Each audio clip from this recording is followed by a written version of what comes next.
بسم الله الرحمن الرحيم. السلام عليكم ورحمة الله وبركاته. إن الحمد لله نحمده ونستعينه ونستغفره ونستهديه، والصلاة والسلام على أشرف الأنبياء والمرسلين محمد وآله وصحبه أجمعين، أما بعد. حاضرین و ناظرین، یہ درس نمبر 1019 ہے اور آج سورہ ابراہیم کی ایک آیت کی تلاوت اور تشریح کی جائے گی، آیت نمبر 34 چلیے سب سے پہلے اس آیت کی ہم تلاوت کرتے ہیں، لفظی ترجمہ اور ترجمے کے بعد تشریح کرتے ہیں۔ اعوذ باللہ من الشیطان الرجیم، بسم اللہ الرحمن الرحیم، وآتاکم من کل ما سألتموه وإن تعدوا نعمة الله لا تحصوها إن الإنسان لظلوم كفار۔ لفظی ترجمہ یوں ہے، وآتاکم، اور اس نے دی تمہیں، من کل ما، ہر وہ چیز کے سألتموه، تم نے سوال کیا اس کا، وإن، اور اگر تعدو، تم شمار کرو، نعمت اللہ، اللہ کی نعمتیں، لا تحصوها، تو تم انہیں گن نہ سکو گے، ان الانسان، بے شک انسان، لظلوم، البتہ بہت بڑا ظالم، کفار، نہایت ناشکرا ہے۔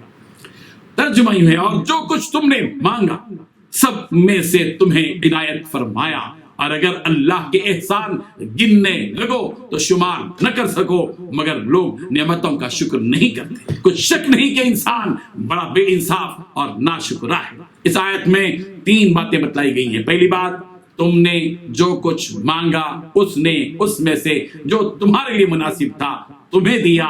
دوسری بات، اگر تم اللہ کی نعمتوں کو شمار کرنے لگو تو شمار بھی نہیں کر سکتے۔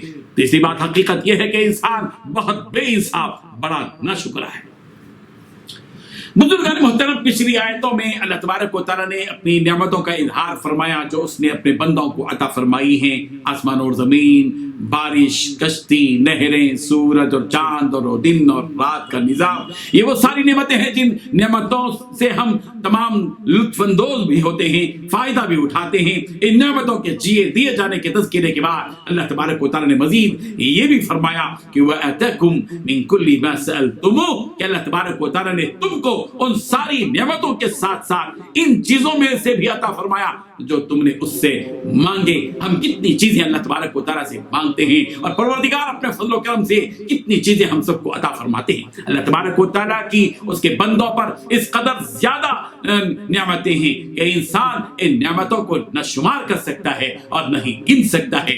آسمان اور زمین کے خزانے اور انسان کی تخلیق کی عجائبات، اس انسان کے اندر کی وہ خصوصیات جن کا تعلق سننے اور دیکھنے، چکھنے اور بولنے اور چھونے وغیرہ سے ہے، اور عافیت، چین، سکون اور امن و امان کی نعمتیں۔ اس کے علاوہ اللہ تبارک و تعالیٰ نے انسان کو اس کے پیدا ہونے سے پہلے اس کی ماں کی پیٹ ہی سے اس کے رزق کا انتظام کر دیا۔ انسان کی پیدائش، اس کا بچپن، اس کا لڑکپن، اس کی جوانی، اس کا بڑھاپا، پھر اس کی موت، ان تمام مراحل میں اللہ تبارک و تعالیٰ کی طرف سے اس کی حفاظت اور اس کے رزق کا انتظام، یہ وہ نعمتیں ہیں جن کو انسان نہ گن سکتا ہے نہ شمار کر سکتا ہے۔ جب اللہ تبارک و تعالیٰ نے یہ ساری نعمتیں ہم انسانوں کو عطا فرمائی ہیں، ہماری ذمہ داری یہ ہے کہ ہم ان تمام نعمتوں کا احساس اپنے دل میں پیدا کریں اور ان نعمتوں پر اللہ تبارک و تعالیٰ کا شکر ادا کریں۔ اللہ تبارک و تعالیٰ کی نعمتوں کا تقاضا یہ ہے کہ ہم اس کی اطاعت بھی کریں، اس کے حکموں کو بجا بھی لائیں۔ اللہ تبارک و تعالیٰ کی نعمتوں کے سائے میں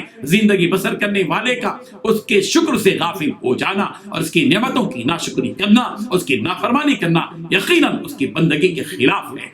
سورہ نحل کی آیت نمبر 18 میں بھی یہ بات کہی گئی، وَإِن تَعُدُّوا نِعْمَةَ اللَّهِ لَا تُحْصُوهَا إِنَّ اللَّهَ لَغَفُورٌ رَحِيمٌ، اور اگر تم اللہ تبارک و تعالیٰ کی نعمتوں کو شمار کرنا چاہو تو شمار نہ کر سکو گے، بے شک اللہ بخشنے والا، رحم کرنے والا ہے۔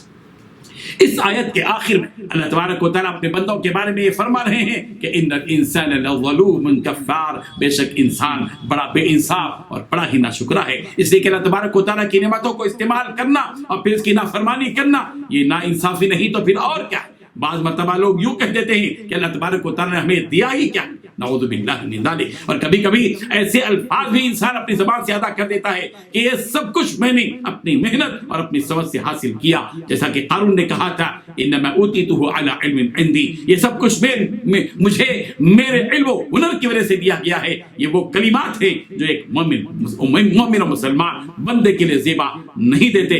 مومن و مسلمان بندے کا کام یہ ہے کہ وہ اللہ تبارک و تعالیٰ کی نعمتوں پر مسلسل شکر ادا کرتے رہے. اس کی زبان اللہ کے ذکر اور اللہ کی نعمتوں کے پر شکر کرنے میں لگی رہے. اللہ تبارک و تعالیٰ ہم سب کو ذاکر بھی بنائے کہ ہم اس کی معرفت سے غافل نہ ہو، اور اللہ تعالیٰ ہم کو شاکر بھی بنائے کہ کہیں ہم اس کی نعمت سے غافل ہو کر ناشکرے بن جائیں. اللہ ہم سب کی حفاظت فرمائے. وآخر دعوانا ان الحمد للہ رب العالمین.